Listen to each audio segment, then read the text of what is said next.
All right, in this video, we are going to review radicals. We worked with radicals a little bit in the last unit when we were taking the square root. So let's see what else we can do with them. So just as a review across the top here, I wanted to remind you of the first 10 perfect squares. So these will just count from 1 to 10. So the square root of 1 is 1, square root of 4 is 2, then we have 3, 4, 5, 6, 7, 8, 9, and 10. So just as a little refresher, I wanted to put these at the top of the notes.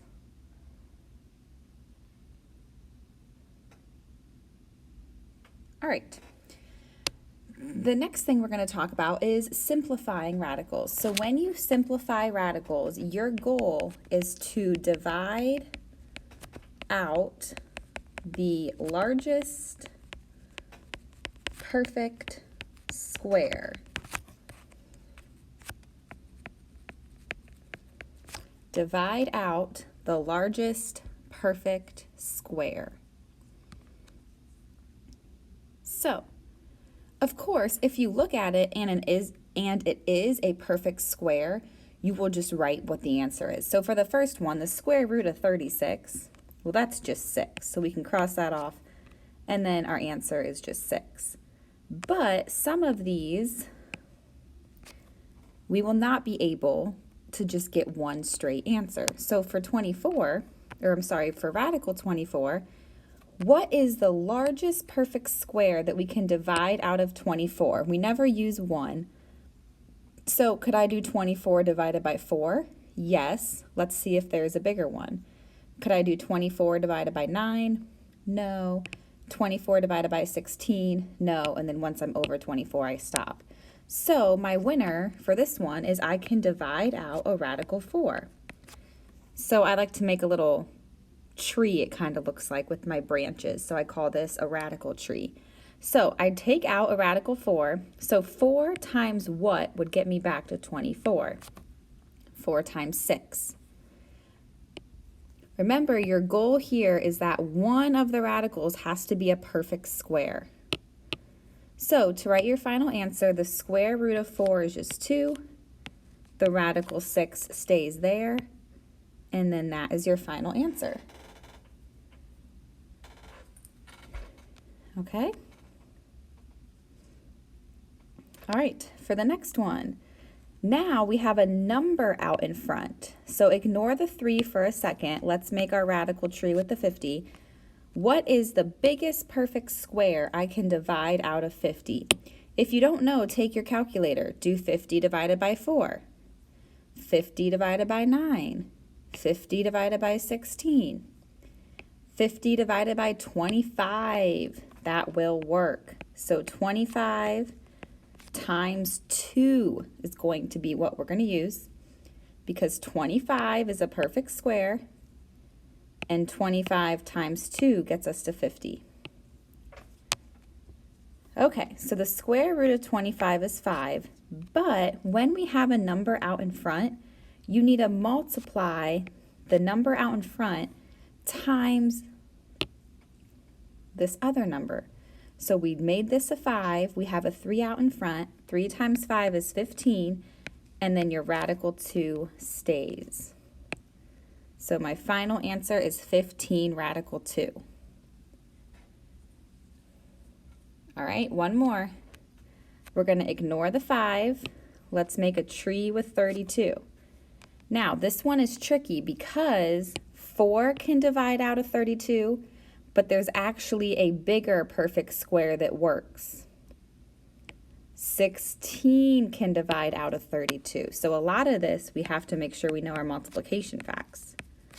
So 16 times 2 is 32. So the square root of 16 is 4. Then remember what I do with these front numbers here? I multiply them. 5 times 4 is 20. So your final answer is 20 radical 2.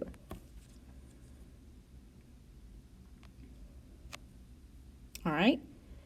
So that's simplifying radicals. The next thing we will have to do is multiply the radicals. So this always comes with two steps. We're going to multiply, and then at the end, we always have to simplify. So we'll be working on what we just talked about after we multiply. When you multiply, you always multiply radicals times radicals, and you multiply numbers times numbers. So we'll look more into that when we have a mixture of both of them, but just keep that in mind. Only radicals can multiply together, and only numbers can multiply together. So for this first one, I see two radicals. So I'm just going to do 5 times 8, which is 40. So now I have radical 40. So I did my multiplying. Now I need to simplify this radical. What is the biggest perfect square? I'm going to look back up at the top. What's the biggest perfect square that can divide out of 40? I can divide out radical 4. So this would be radical 4, radical 10. The square root of 4 is 2. And then I leave my radical 10 right there. There's no number out in front for me to multiply by, so my final answer is 2 radical 10. All right, now this next one, remember our rule, radicals are allowed to be multiplied. So I'm going to eventually multiply the 3 times the 12, and then numbers are allowed to be multiplied. So this 5, if there's no number, it's technically a 1. So that 5 is getting multiplied by that 1. So 5 times 1 is 5. Radical 3 times radical 12 is radical 36. Do you guys see how I did that? The numbers get multiplied together, and then the radicals get multiplied together. Now we need to simplify.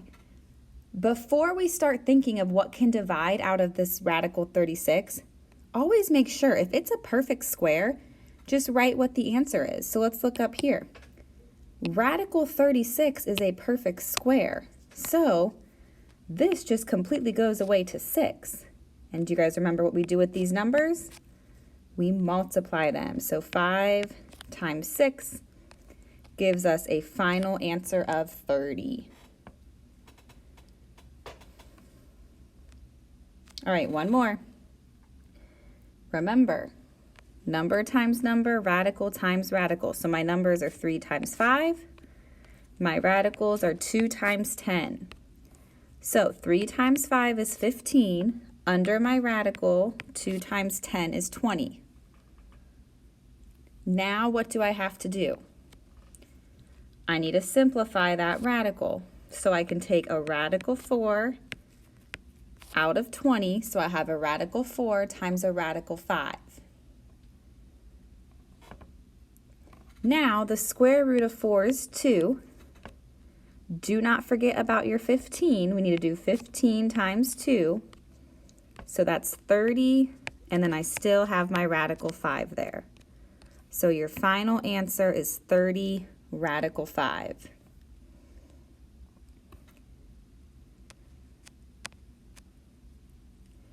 All right, the last thing we have to talk about is rationalizing the denominator. In math, you cannot have a radical in the denominator, okay? So I'm going to teach you a trick to get the radical out of the denominator. So this is all you do. If you want the radical 2 to go away, you're going to multiply the top and bottom by radical 2. So up top, you just have 3 radical 2. Now, what would we have in our denominator? Let's think here. Radical 2 times radical 2 is radical 4. But what is the square root of 4?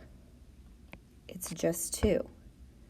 So if you can remember this trick, if both of the numbers are the same, then radical 2 times radical 2 is just 2.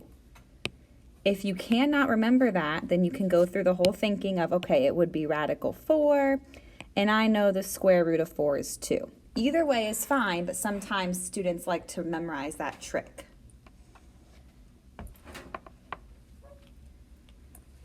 All right, last one. To get rid of a radical 3, you multiply the top and bottom by radical 3. So up top, we just have 7 radical 3. Now, in our denominator, if you remember the trick, radical 3 times radical 3 is just 3. If you do not remember the trick, that's okay. Radical 3 times radical 3 is radical 9, and we know the square root of 9 is 3, so we get the same answer. So however you want to think about it, but then that's your final answer. All right, so I know that was a lot of radical work. However, this whole unit we will be using radicals, so I wanted to take a day to review and make sure you guys were okay with them.